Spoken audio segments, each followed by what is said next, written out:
So over the last 10 years, I've interviewed over 70 very successful artists, and over the time, you can see who has become even more successful and who maybe has dropped from the wayside.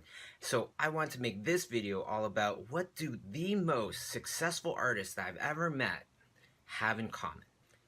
Number one, all amazing, truly amazing, great artists highly respect the fundamentals of art in whatever discipline they're in. For example, somebody as amazing as Grandmaster, Craig Mullins, one of the godfathers of digital painting itself. I was asking him maybe a month ago, what are you doing these days? What's new and exciting? And he said, I'm just drawing. I've just been drawing a lot. I said, what are you drawing? Well, I'm drawing the anatomy.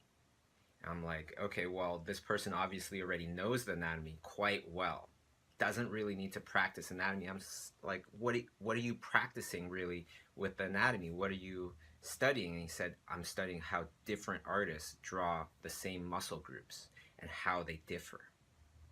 Now, this is a person that does not need to really study these things. He gets plenty of work. He gets plenty of amazing projects to work on, yet he's studying muscles, the foundation, the fundamentals. Nathan Fowkes, another incredible, highly respected artist. What does he do? He does little paintings every day. Whether it's black and white, little sketch, or full-on colored painting, he does these little studies every day for the last like 20 years, rarely missing any days at all.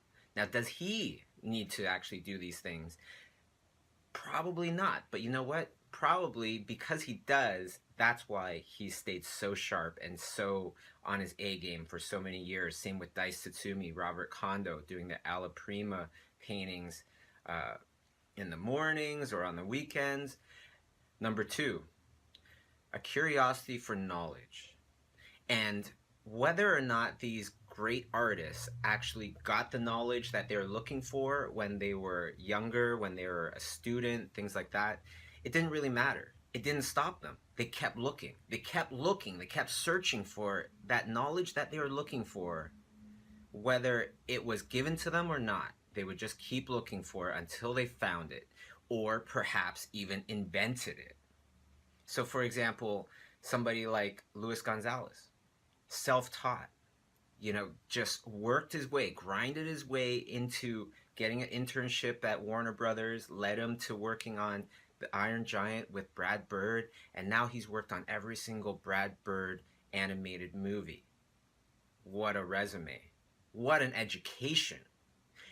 If you are not getting the proper education that you want, that you need, that you're really looking for, don't complain about it. Just keep searching for it, because that's what all these other artists do. Number three, consistently practicing and sharpening your tool set. This is also another thing that usually people don't do. Only the greatest, most successful artists really keep this up. Because a lot of times what happens is we only practice, we only try to sharpen our tool set until we can get jobs. Once we start getting the jobs, we just keep taking as many jobs as we can, not leaving much room to practice and to sharpen our already existing tool set. And what I found with all these amazing artists is that they absolutely keep practicing, keep sharpening their tool set.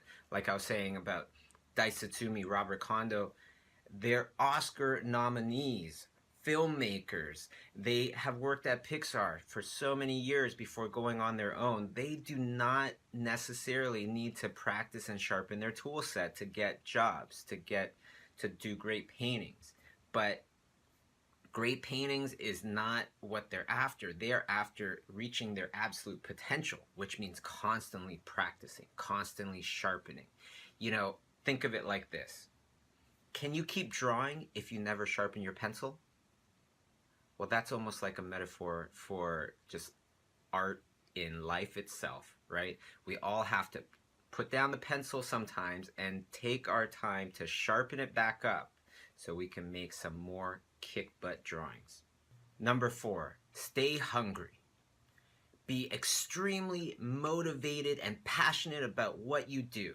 This is another thing that really very few people have it, yet we can all do it.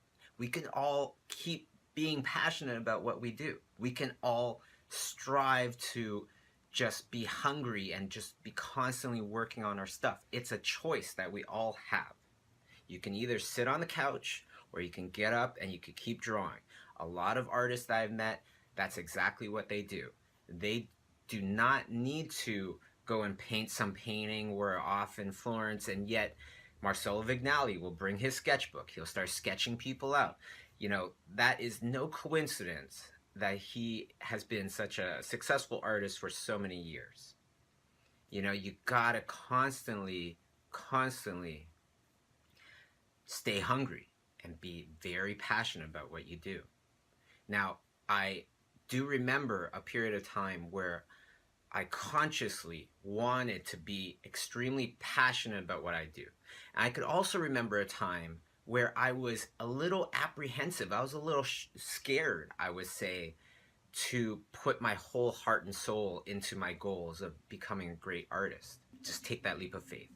All of us do at some point. All the great ones do. It's not like art hits you over the head and all of a sudden you are absolutely engulfed and in love with art just automatically. No, it takes some hard work. So just like any relationship, you put in the work and you put in the effort to become passionate about your goal. And finally, a little bonus. Believe in yourself. Just about every artist, really successful artist, at some point they need to believe in themselves. If they don't believe in themselves and they don't believe that will work, you know, then they're depending a lot more on luck. So it's not absolutely necessary. That's why I said that this is a bonus, but it doesn't hurt at all. Once you have bigger dreams, once you really believe in yourself, then that's when big things will happen. Why?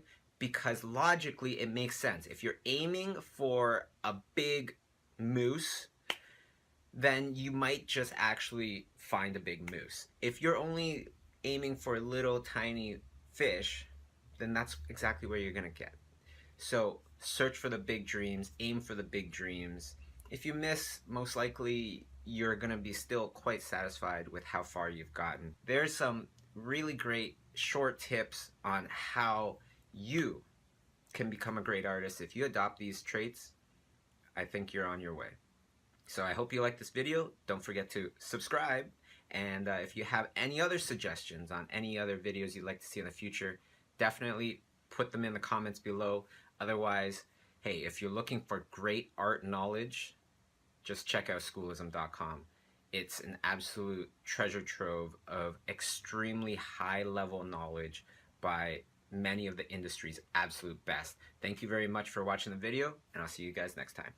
How to put together your portfolio. Here are some tips that will make sure that we present our portfolios in the best way possible. So number one, the order of your portfolio is very important. It's just as important as the pieces that you put in. So